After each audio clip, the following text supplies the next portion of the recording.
Лабораторное подтверждение мы имеем. Это ротавирусная инфекция у всех детей, у которых высев обнаружен.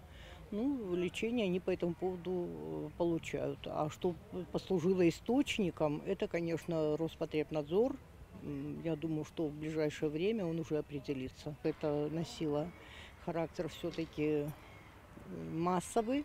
Мы предпочли перебдеть, извините за вульгаризм, и госпитализировали всех обратившихся и имевших такие симптомы.